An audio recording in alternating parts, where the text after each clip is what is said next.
Hello everyone, how's it going? I'm Maurice and welcome to the pre-release early beta Calcs of Aero Rover Kit. In the previous video, I promised to make a video on the multipliers of Aero Rover Kit, and here it is.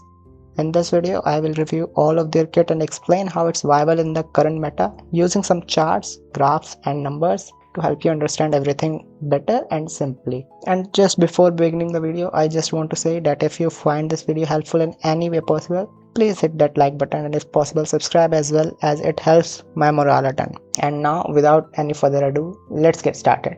So for those of you who are watching me for the first time and don't know Aero Rover Kit yet, first of all, welcome, and secondly, don't worry, I will not refer you to my previous video. I am going to summarize all of their kit quickly, so pay attention. Starting with their role, they are a healer and support who deals a vast majority of their damage as resonance skill damage and utilizes the effect Aero Erosion, though it is not as useful in the current state and meta. Then moving on to their basic attack, it's a 4-hit sequence, and after the third hit, they throw their weapon, dealing arrow damage. They also have two different types of heavy attacks, the normal heavy attack and the slightly special heavy attack. After casting the normal heavy attack, you can press the basic attack button within a short time to directly skip to the third hit of your basic attack sequence, completely skipping the first and second hit. But if you held the basic attack button instead of pressing it, you would perform the special heavy attack, Strangling Breath, and this one has a specific use in their forte. Their plunging attack and dodge counters are, well, plunging attack and dodge counters, nothing special about them. So now let's talk about their resonance skill, which they have 3 of. The first one, Azure Rupture, or the ground skill for simplicity, which has a 3-second cooldown and can only be cast on the ground. The second one, Sky Severance, or the air skill as I like to call it, has a 12-second cooldown and can only be cast in the air, and casting this skill converts the enemy elemental effects such as Spectrofrazzle, Fusion Burst, Havoc Bane, Glacier Shaffy and Electro Flare into the Aero Erosion effect. Yes, you heard me right, they are a converter of elemental effects, not an applicator. If the enemy does not have an elemental effect on them, they cannot apply it themselves. But on the other hand, if the enemy has 10 stacks of, let's say, Spectrofrazzle applied on them already, they can convert all of them in one go, which I'm sure would be useful in the future. But as of right now, it has no practical use case. Now on to the third skill, Ephemeral Form, or as I would be calling it throughout the video, the enhanced skill, which deals 2 consecutive strikes of damage and can only be cast when your forte bar Strength Zephyr is at its maximum limit, which is 120, and consumes 60 points for each strike. And as to how to get your forte points, I will explain it in a second, but before that, let's talk about one last thing left in their forte circuit, which is Zephyr's Grace, or forte aerial attacks for simplicity. Zephyr's Grace is a 2-hit aerial attack combo that you can perform by pressing the basic attack button after 3 actions, that is your intro skill, the ground skill, and the heavy attack Strangling Breath. This forte aerial attack is a crucial part of their kit, as each of the hits generates 25 restrained Zephyr points and heals your entire party, and the damage it deals is also considered as resonance skill damage. So more simpler to build for the folks like me who would build them as a main DPS for fun, because the female rover is so goddamn beautiful that you want her to crush you between those thighs. Aside from your forte aerial attacks, there are 2 other ways to acquire Aero Rover's forte points, String Zephyr. That is through their intro skill, which grants 20, and their third and fourth hit of the basic attacks, which grant 10 points each. As for their burst, it deals damage and provides instant healing to all of your party members, and for intro skill, it's useless as of every other character's intro that we have in the game, and you really don't need to waste your materials to level it up. It doesn't even contribute even 2% of their total DPS and contributes even less than 1% of the team's total DPS. Though they have some decent inherent skill, with one providing 20% attack boost for 10 seconds after the intro skill, and the other one increases your burst healing by 20% permanently. But the most interesting part of their kit to me is their outro skill, which provides an effect that increases the maximum limit of the Aero Erosion from 10 stacks to 13 stacks for 10 seconds whenever an attack of any friendly unit hits an enemy. Although this outro would be useless when they are released in 2.2, the moment an Aero DPS releases, who, let's just assume, deals more damage the higher the stacks of Aero Erosion are, Aero Rover's stocks are going to skyrocket through the roof, and I would be very much looking forward to it. And as for the resonance chain, the first one provides increased interruption to resistance when casting your forte area attacks for 3 seconds. The second one provides an off-field healing effect which would heal the active character every 3 seconds for 25% of rover's attack for 30 seconds after casting the enhanced skill ephemeral form. The third one gives the rover a 30% arrow damage bonus unconditionally, and the fourth one increases their skill damage bonus by 60% for 5 seconds after casting the 40 aerial attacks the fire grace. The fifth one increases the damage multiplier for their reparation by 60%, and the sixth one does the same thing, but instead of liberation it increases the damage multiplier of their enhanced skill ephemeral form by 60%. And that's all of their kit. But before jumping on to the calc sections, let me also cover the signature weapon that we are going to get and refine for free, and the new Sonata set, which although I'm in doubt they would be able to practice the effect, I have considered it in the calculation.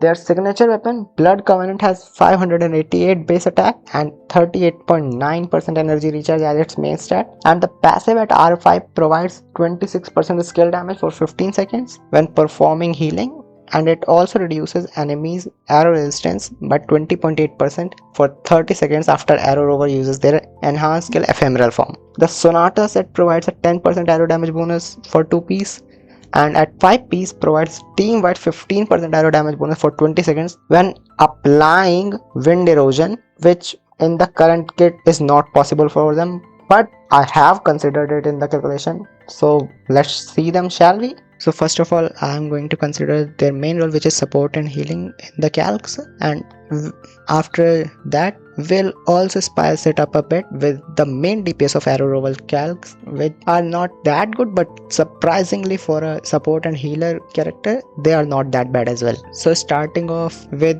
the only arrow DPS that we have in the game is Jian, and the rotation used for support Aero Rover is intro skill, then forte aerial attacks first, second, then their ground skill, forte aerial attack first, second aerial skill, then enhanced skill, burst, and then outro. This rotation should fill their concerto bar to 100 in approx 5 to 6 seconds, and I didn't find any better rotation for the support role. So if you have any better rotation, please do let me know. And moving on to their calcs, the damage of Jian and Mortefi team in a 20-second rotation, they surprisingly come very close to Verina when put on the rejuvenating glow and fallacy echo. The echoes of Jian and Mortefi are considered as mediocre with average crit stats on every echo and practically no heavy attack damage bonus for Jian and no resonance liberation damage bonus for Mortefi in their echoes.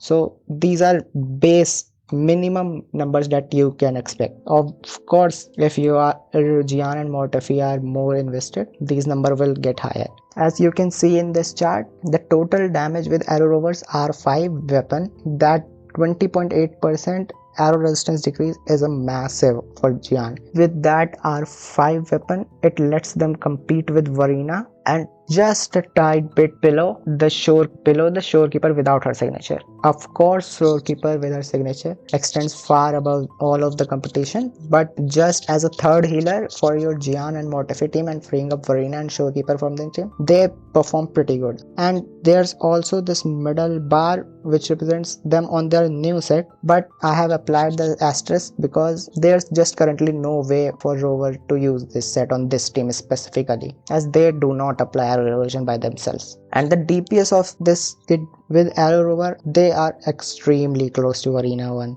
With Verina, it's 30.1k and 29.6k with Aero Rover on Rejuvenating Glow. Sure, Shorekeeper pulls ahead of the competition, but you can free up your Verina for another team by putting Aero Rover as the main healer with your Jian and Mortefi. And as their main role is healing and support, I have also done a healing comparison, and as of right now, they are the second best healer in the game after Shorekeeper. I was extremely surprised when this pulled up when I typed in the numbers. Shorekeeper is the best healer in the game, undoubtedly, but at S2, Aero Rover with his signature R5 pulls ahead of Verina providing around 1k extra healing in the entire rotation, which I know not a lot of people care about healing, as you can just dodge and parry, but it's surprisingly second best healer in the game, power creeping Verina in healing section and performing extremely close to Verina in the buffing section as well. So they are extremely strong for Aero team.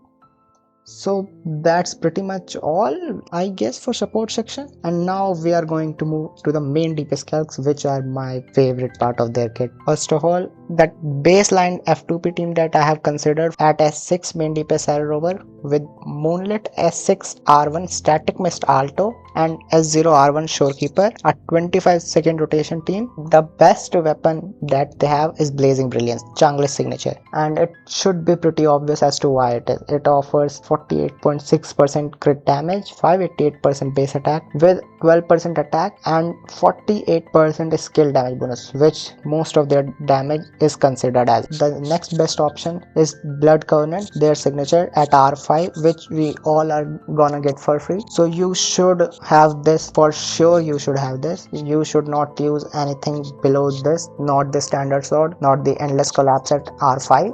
But if you are for some reason are interested in Emerald of Genesis and Endless Collapses, I have those here as well. They are quite low, but one thing that surprised me the most is when they are on Blazing Brilliance, their damage is 625.7k, which if you have noticed in the previous section, the Giants and Mortifi team's damage was 592k with Aero Rover, R5 on Regenerating Glow, and 602k with Verina. Yes, that was a 20-second rotation and this was a 25-second rotation, but they are not that far behind. I have a comparison on that as well. Next, if you are considering the DPS, Blazing Brilliance is obviously the best one. The team's DPS is 25.9k, the F2P team DPS, but they have a one more extremely good partner which does not buff them as well as Alto, but their team DPS increases because they have a personal damage as well. And the character that I was calling their best in slot support that I found right now is Jeji. Jeji does not buff them as well as Alto, as you can see here by this blue area, but due to being higher personal damage than Alto, the team overall DPS is 673.1k, obviously higher than the Alto team. Jeji is on Empyrean Anthem with R1 weapon, and I unfortunately haven't been able to calculate the Cantarela's calcs, but whenever I get them done, I will add a third column with Cantarela's calcs as well. And if you are considering if this AeroRover is gonna be meta or not, so I have an unfortunate news for you, as even the weakest meta team that we have right now, which is the Gian and Empyrean Mortifi team, they are still 10k DPS ahead of main DPS AeroRovers with Jeji. So this is not gonna break any meta, but it's surely is gonna be a fun team if you are rover main like myself, as I have attempted a lot of solo rover runs. It's gonna be a fun one to play. So now that the video has been finished and I have shown all of my calcs to you, it's time to go back to the Excel dungeon for Cantarela's calcs.